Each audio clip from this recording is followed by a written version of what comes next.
Dear students, production functions represent tangible or measurable productive processes, and thus economists pay more attention to actual form of these functions than the form of utility functions. We have discussed different types of utility functions earlier, but these utility functions are not empirically verified because utility is subjective. But in the case of production functions, inputs and outputs can be quantified. They are measurable, tangible. So, economists pay more attention to the specific form of the production function rather than unlike utility functions. So, this has resulted in the classification of production functions on the basis of returns to scale,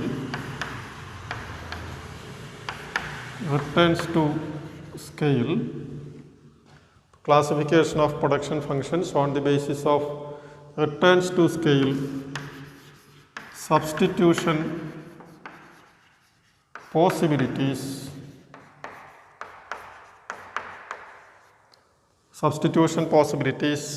and empirical estimation of actual production function. Empirical estimation of actual production functions. And in this session, we will discuss returns to scale. And in the next, we will discuss what is known as elasticity of substitution. And we will study 4 specific production functions on the basis of elasticity of substitution. The production functions which we study are a linear production function, a fixed proportions production function, a Cobb-Douglas production function, and a constant elasticity of substitution, CES production function. So, in this session, we discuss returns to scale. Returns to scale. A first question that is asked about production functions is how output responds if all the inputs are increased together. How outputs respond if all the inputs are increased together. Suppose that all the inputs are doubled. Then the question is whether the output will double, whether the output will more than double, or whether the output will less than double. And this is the question of returns to scale. This is the question of returns to scale, where we study the behavior of output when all the inputs are changed simultaneously in fixed proportions. And this is an issue which has preoccupied economists, that is the behavior of output when all the inputs are increased together is an issue preoccupied the economists from the time of Adam Smith, who introduced the concept of returns to scale by taking the example of a pin making industry, something which you might have studied in the history of economic thought. Smith identified that 2 forces will come into operation where inputs are doubled. When inputs are doubled, two forces will come into operation. One is doubling of the scale, doubling of the inputs permits greater division of labor and specialization. As a result of division of labor and specialization, efficiency will increase and output will more than double. That is the first effect, if all inputs are increased together. The second one is doubling of inputs cause loss of efficiency as managerial overseeing become more difficult given the large scale production. As the scale of operation increases, managers become inefficient to look after large scale production. And which of these effects will have a greater effect on production is an empirical question. That is managerial inefficiency versus greater productivity resulting from specialization. Now, returns to scale measures how output responds to increase or decrease in all the inputs together. And returns to scale is a long-run phenomena, and it is different from the law of diminishing returns, which is a short-run phenomenon. Scale of operation increases means all the inputs are increased simultaneously. Now, if all the inputs are doubled, as an example, returns to scale determines whether output also doubles, less than double or more than double. And assuming that all the inputs change proportionately, a production function can exhibit constant increasing or diminishing returns to scale. If all the inputs are changed proportionately, production function can exhibit constant increasing or diminishing returns to scale. And in a given production function, at different levels of output, the same production function may exhibit all these three. But for simplicity, we assume that a particular production function exhibits only either constant or increasing or diminishing returns to scale. So let us see this.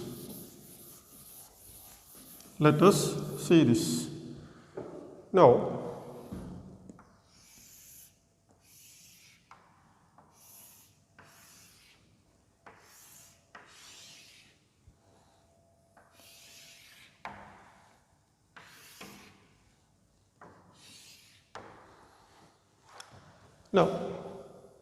capital and labor. Now consider the production function. Q is a function of K and L. Q is a function of K and L. This production function exhibits constant returns to scale if f of alpha k, alpha L is equal to alpha into f of k. Alpha into f of kl is equal to alpha k for alpha greater than, for any alpha greater than 1. So, production function exhibits constant returns to scale if f of alpha k alpha L is equal to alpha into f of kl. It means that a proportional increase or decrease in inputs causes same proportional increase or decrease in output. Let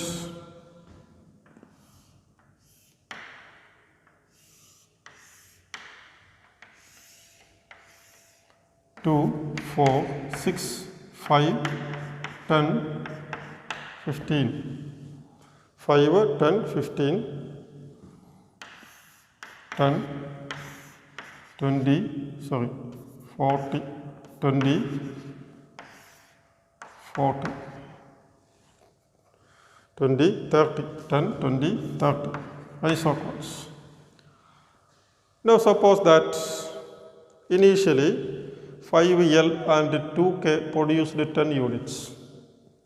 Suppose that both the capital and labor doubled, alpha is 2, then 10L and 4K produces 20. Or 15 and 6 produces 30, like that. So this is a case of constant returns to scale. This is the mathematical form, this is the graphical form. Then if a production function is homogeneous, then constant returns to scale production function is homogeneous of degree 1 or linearly homogeneous or linearly homogeneous.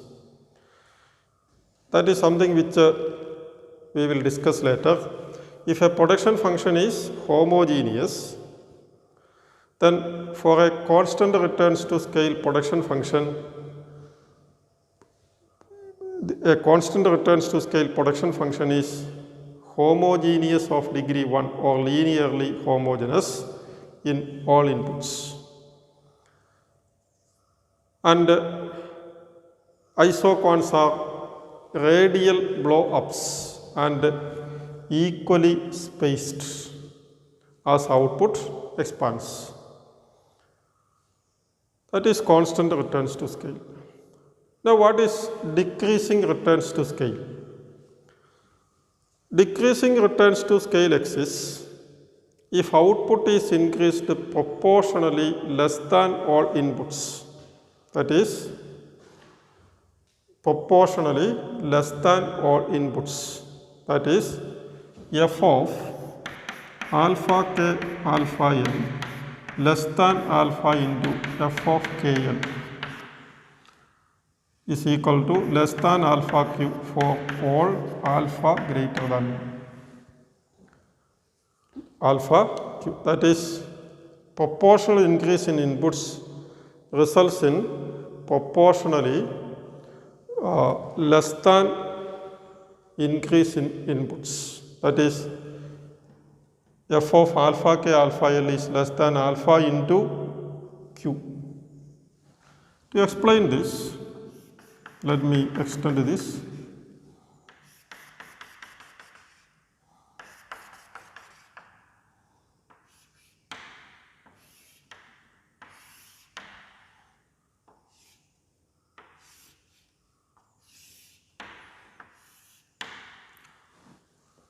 Now, initially 5L and 2K produced 10 units of output. There is a doubling of inputs, but output less than doubles. So this is 10, this is 20, this is 30, like this. 5, 10, 15, 2, 4, 6. As you can see in the figure, when there is a doubling of inputs, there is no doubling of output. Doubling of output requires more than the doubling of inputs. So output less than doubles, there is decreasing returns to scale. Then the third one is increasing returns to scale. Occurs if output increases more than proportionally to increase in inputs. That is, f of alpha k alpha l is greater than alpha into f of k l. That is greater than alpha q for alpha greater than 1. Increasing returns to scale.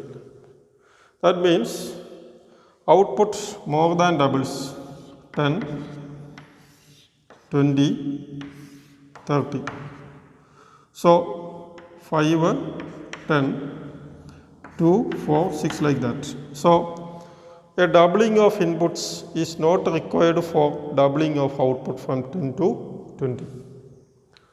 So this is the concept of returns to scale, which examines what happens to output when all the inputs are increased or decreased together. The behavior of output. One special case is the case of constant returns to scale, which we will discuss in detail in the next class because of its importance in the context of production technology.